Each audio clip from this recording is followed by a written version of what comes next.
Hello, my name is Dean Contover, and this is Current Buzz. Thank you for watching today. We have a great show today. We're going to talk about an author from Lowell, Massachusetts. His name is Jack Kerouac. We have the president of the Lowell Celebrates Kerouac Committee, Mike Flynn, and we have the former president, Steve Edington, and he was the former president. He's also an author. And I think most of your books are, Steve, are about Kerouac. Yeah, I've done a couple on Kerouac and also one on Woody Guthrie. Oh, okay. All right. Woody Guthrie. Yeah. All right. We're going to talk about Jack Kerouac. If you don't know about Jack Kerouac, they're going to tell you about Jack Kerouac. He was an author that was born in Lowell, a French-Canadian, lived in Centerville and other places in Lowell, Massachusetts. And there are people who come from all over the world to his gravesite, which is at Edington Cemetery in Lowell, Massachusetts. If you didn't know that, go out there someday and look at his cemetery. People leave knickknacks.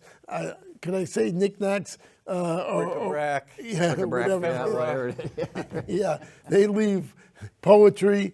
Yeah. In some cases, and so forth. So tell me about Jack Kerouac, who he was, where he was born, where he's buried. I think I said most of it now. But tell me about Kerouac and how you got involved with the committee. Okay, Jack Kerouac, yeah, he was born number 9 Lupine Road over in Centerville. There's a little plaque on the house there that speaks to that. And of course, he's best known. If you mention the word Jack Kerouac, the word association people will do with that is for On the Road, which is understandable, but that doesn't completely define who he was. Okay. I think what we with Lowell Celebrates Kerouac do is try to emphasize his Lowell roots, his French-Canadian roots. He wrote 5 novels that deal with his growing up years in Lowell during the 1920s and 30s.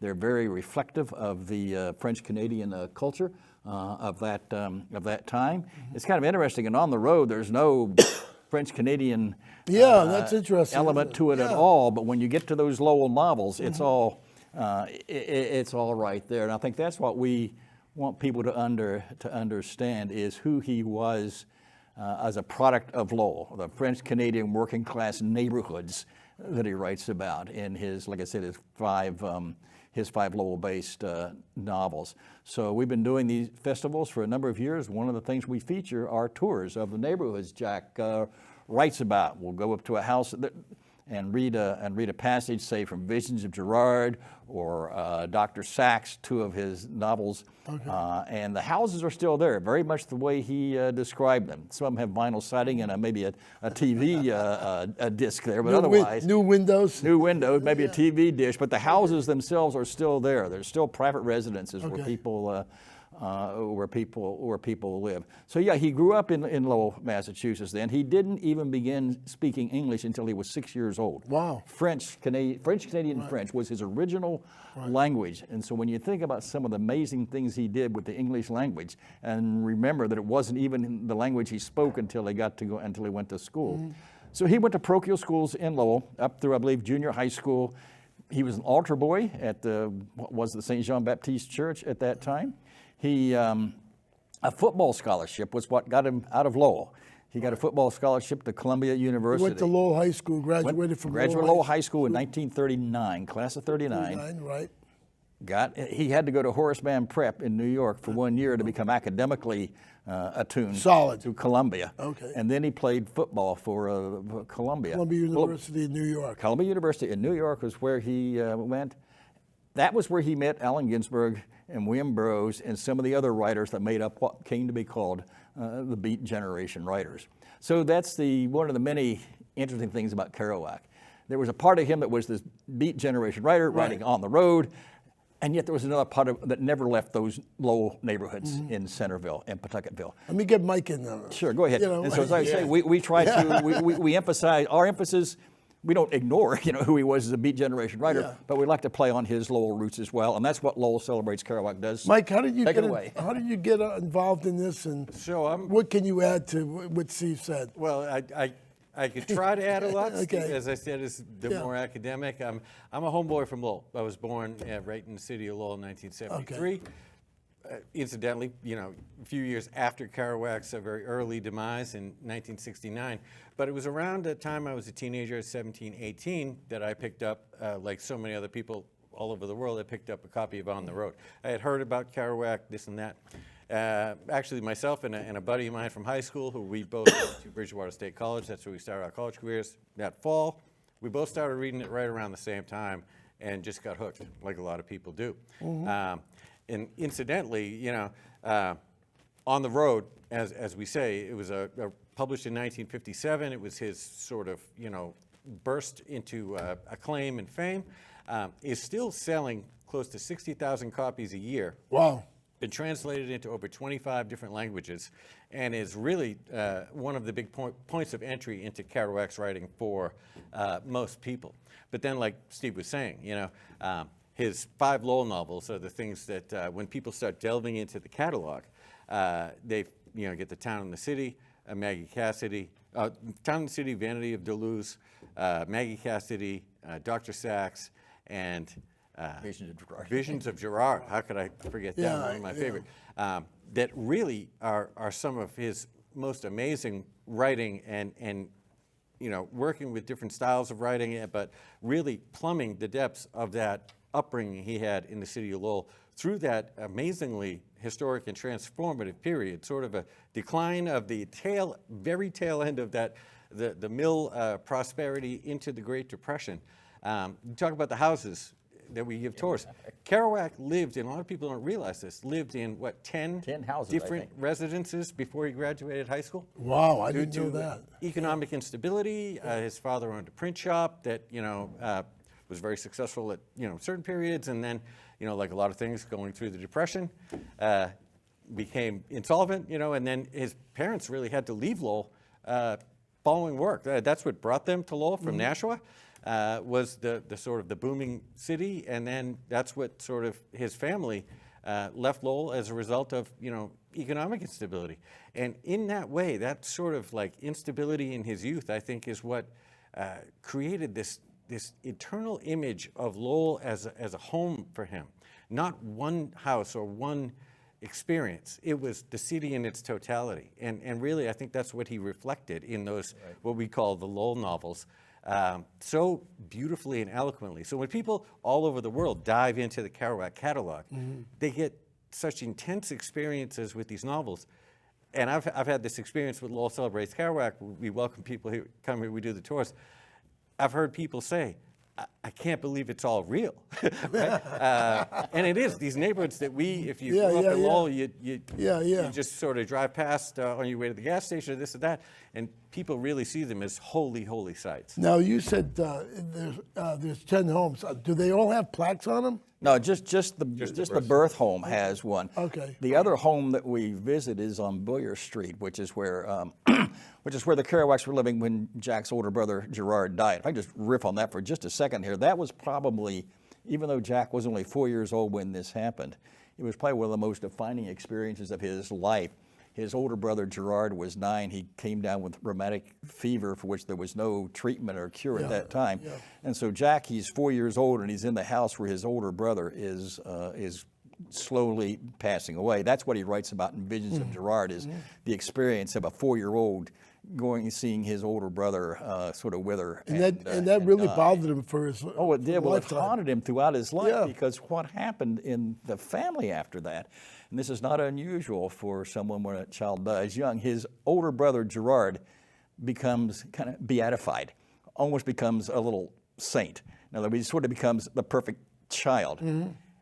So growing up, Kerouac is always hearing about how this Saint Gerard, on the one hand, the implication being you'll never be, you won't be that person. Yeah.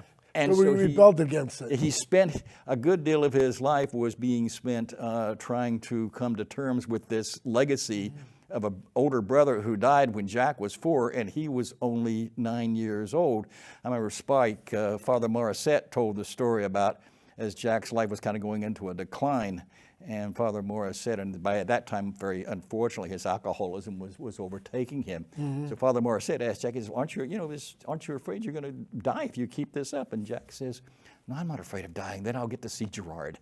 Oh, wow. That's interesting. And so that was a thing. And so, yeah, one of the things on our tours is we'll go to the house where the Kerouacs were living when Gerard died, and I'll read some passages where Jack is writing about it. I've had people come into tears Yeah. by hearing some of those passages and standing in front of the house where it happened. Wow. Yeah. I want to talk to, this is an aside, in regards to a plaque, there's a plaque of Betty Davis where she was born in Lowell in the Highlands. That right? Yeah. A lot of people don't know that, but No kidding. I digress. You know, Incidentally, the Highlands, one of the Kerouac neighborhoods from the later years on Sanders Street, right? Yeah, he lived on Sanders Street Yeah. before he went back to Florida, where he died in yeah, 1969. Yeah. yeah. One of his last Lowell. I did go to his funeral, by the way. Oh, really? No Yeah, kidding. I did.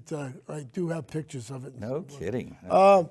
The other thing in regards to I want to talk about is the foundation. What's happening with the foundation? Can you tell me? They talk about a museum being built in Lowell, and So in- is that We are both on the board of the Jack Kerouac Foundation, Okay. which was incorporated in 2022 at the the year of the Kerouac centenary. Yep. And with the purpose of trying to acquire where Jack's funeral took place and where he had served as an altar boy at the former St. Jean Baptiste Church on Merrimack Street.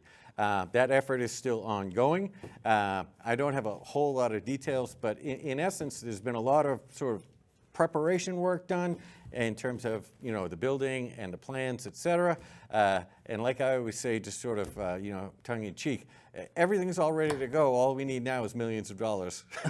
So there's a capital campaign underway. There's a lot of. do you think it will work to have a museum 24/7? So interestingly enough, that in that facility, the cathedral on the main floor would be a performance space. So that would be something that would be its own sort of entity. The downstairs church basically would be where the museum would be housed. And there's also within the plans, space for different community organizations, et cetera, to have a life and vitality in there for presentations, for programming, for local community groups, et cetera, like perhaps Lowell Celebrates Kerouac, which people do tend to confuse the Kerouac Foundation and Lowell Celebrates Kerouac. Lowell Celebrates Kerouac, I know that you've had some past involvement. It has been around since 1986 is when it was incorporated, but it really, since 1988, the dedication of the Kerouac commemorative, we've been doing a festival every year in Lowell centered around Kerouac's life and work since then. And that's a very much a grassroots, a very small, nonprofit that does that work of producing a festival. The Kerouac Foundation is a different type of nonprofit that has this much bigger but much more specific mission of trying to transform that particular site. I think it's important to point that out. We're talking about two different organizations. No, Both have the name anything, Kerouac yeah, in them, I understand but they that. have two missions that there's are a lot of certainly crossover compatible. there as well. You're right. Yeah. A lot of people on the same boards. Yeah, Right. yeah. Tell us about the Jack Kerouac Park. Explain. Jack Kerouac Park, and I should mention, In case some people, don't know, they're not from this area, or watching someplace on YouTube. or if they are from you this know. area and have moved here since 1988, at the corner of French and Bridge Streets in downtown Lowell is the Jack Kerouac Park and Commemorative.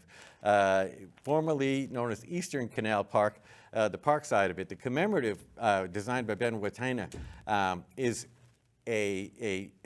basically a testament, a monument, an immersive experience dedicated to his work. There's several obelisks laid out there. Yeah. And the park on the other side, the other half of the park, is a passive park with that the city's done some great improvements in, put in a little stage and some, They have a stage there now? they get some concrete cornhole things, some nice okay. benches and ping pong tables and stuff like no that. kidding. Yeah, Good. so it really is a gem in downtown Lowell. And it was, incidentally, for Kerouac's birthday on the 9th, we're doing a documentary screening downtown Lowell at the Richard Nathan Donahue Academic Arts Center. It's a brief oral history of Kerouac Park Commemorative. Oh, wow. And we've got a couple founding members, Brian Foy, Richard Scott, and Peter Osella, former Lowell National Historic Park Superintendent, Right. who was the construction project manager Oh, he was? for the creation of the Park and Commemorative, who spoke in 2018 at our commemorative at the commemorative event in October, which we do every year during our festival. I always call the commemorative at the commemorative kind of the spiritual center of Lowell Celebrates Kerouac festivals. We gather there in the middle of Columbus Day weekend at about 9 a.m. and have a little, event in the park. That year, 2018, was the 30th anniversary of the dedication.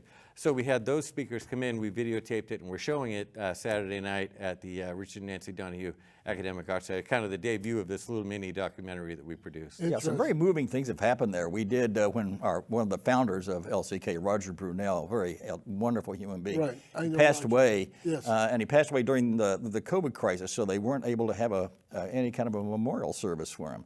So I was very honored when his family asked me if I would, his wife and son and daughter asked me if I would lead one, and so our commemorative event for that year was a memorial service for Roger Brunel to celebrate his life and all he brought to LCK. So that's the kind of thing we do. It's usually on the Saturday morning of the festival. It's called, as Mike said, it's called the commemorative at the commemorative. Sometimes we'll remember people who've been part of the beat movement who passed away. Like I said, that one year we did a special focus on Roger. And so, yeah, that's part of the, when we do our festivals in October, we usually start on a Thursday night. We wrap up on a Monday afternoon and all kinds of good stuff in between. But that commemorative was a very focal event for that. And we made good use of the place. Just a note on Roger, Lowell Celebrates Kerouac. One of the things that we do during our festival, but also all year round, is the Kerouac Tours.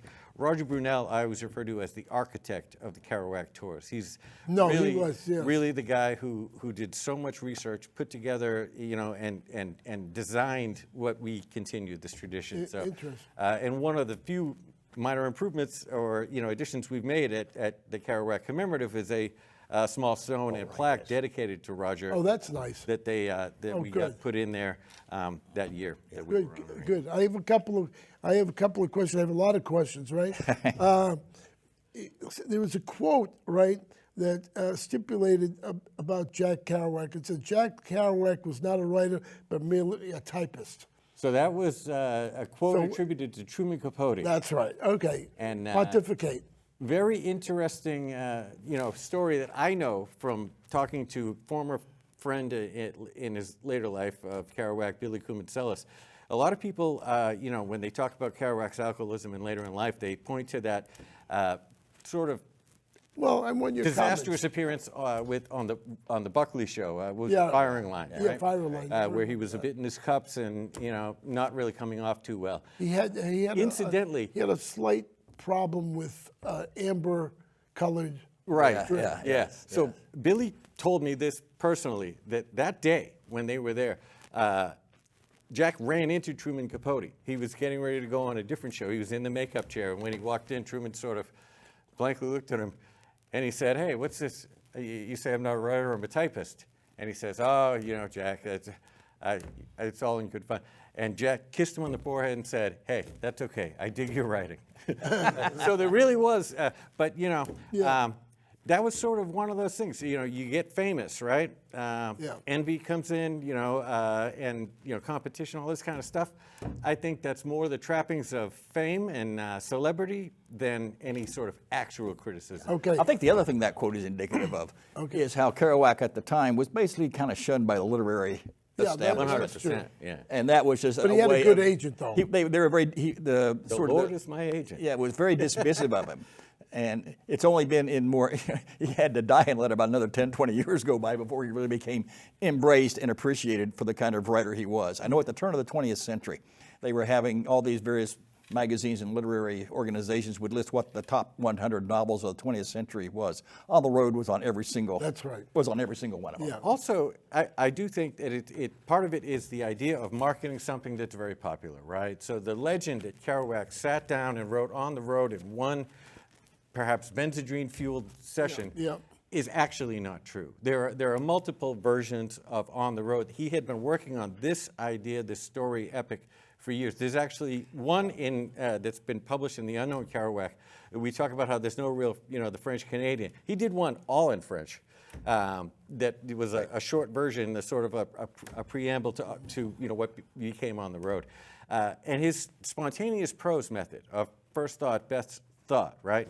That's what he wanted. But it wasn't, it was more like music, right? You practice, you practice, you practice. And then you can go out and improvise, right?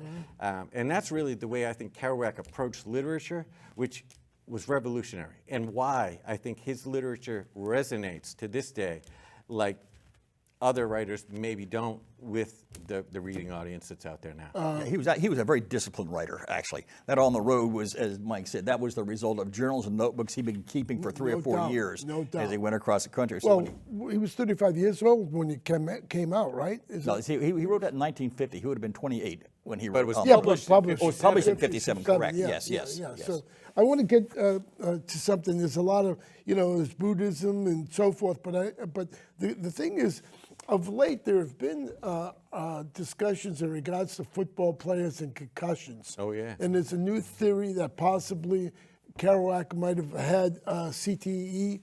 Do you think that might be a possibility why he started drinking? And I think it's entirely a possibility. I don't know that it necessarily would have precipitated his starting to drink. We know that from his own writing in his notes, he started drinking young, like a lot of working class people from Lowell. He started young. Yeah. When he achieved fame, there's a lot of bars in Lowell. there was, there still are. There used to be more. Yeah. I think he started young. I think when he achieved fame, like you said, in his 30s, it was a way that he insulated himself from a lot of that unfair criticism and detraction that was going on. And alcoholism is what it is, right? Yeah. So you can go back and look at things and say, was it CTE? Was it alcoholism? There's schools of thought out there that think maybe he was potentially bipolar, and that's why he had these two habits of hypergraphia and what they may have called before dipsomania. Yeah. Anything is possible. What we do know is what he wrote and what he published, right? And he wrote every day, basically wrote every day of his life. Well, that's what writers do. I mean, they write. They write. They write 8 hours days. I mean, you're a writer. Yeah, they write. You write and so forth. I mean, do you think the manuscript is going to come back to Lowell? Is that in the On the Road manuscript? On the Road It's been in manuscript. Lowell twice. Oh, okay. 3 times, actually. There was once in 1988. Oh, really? Before it was purchased. Oh, before it was purchased by Ursay. Ursay, yeah. Which I learned during Paul Marion's Parker lecture last fall, which I was not aware of. But actually, it's made 3 trips to Lowell, and we talk about the famous On the Road scroll. Yeah. And it's out with James Ursay, who's the owner of the Indianapolis Colts and the owner of the scroll, has a giant collection called the Ursay Collection, and he basically has made it a public thing. He brings it around. I remember, so it was in Boston the summer before last when he did his Ursay thing. Yeah. When we had it here, we had it first on the 50th anniversary of the publication of On the Road. 2007. It was done at the Park Service over at the Yeah, I Cotton remember Mill that, yeah. Museum, and then we had it here again for the centennial in 2022, and it's 120 feet long. You can only display a certain a certain amount of it. Yeah, if I can just talk a quick personal experience on that. The guy who handles it, he's an archivist, or he works for the Rare Documents Collection, Indiana University. His name's Jim Canary, just like the bird. Okay. And he's the one that takes it around to the various places. Is he an elderly gentleman? He's got a big, long, he almost looks like an white extra beard from The Lord of the Rings. Right? Yeah, he does. Where's the best? He's got a big white beard. I remember him. I have 2 minutes, right? Okay. Is there anything coming up that we should know about in regards to Kerouac down the road? You're the president of... Well, there is more work being published. You talk about his Buddhism. Charles Shuttlesworth, who just recently published Desolation Peak. Desolation Peak. Journals. The journals from that time period where he was up working as a fire lookout. He's got another book coming out that focuses exclusively on Kerouac and his Buddhism. And that should be coming out this coming fall. We're hoping to have Charles at our Lowell Celebrates Kerouac Festival, which takes place every year, Columbus Day weekend. And you can check out Lowell Celebrates Kerouac. In Lowell, right? In Lowell. Yeah. All over Lowell. All over town. Our little nonprofit is the Corporation for the Celebration of Jack Kerouac in Lowell, CBA, Lowell Celebrates Kerouac. LowellCelebrateSKerouac.org is the website, and that's where we put up all the info. Almost all of our events are free or no cost. We really are evangelical about getting people And excited. you get people from all over the world coming. Literally all over the world. Tons of people from Canada. We get people from everywhere in Europe, and we've had people from Asia. Literally people from all over the world come to Lowell. Once they've jumped into the Kerouac well, they want to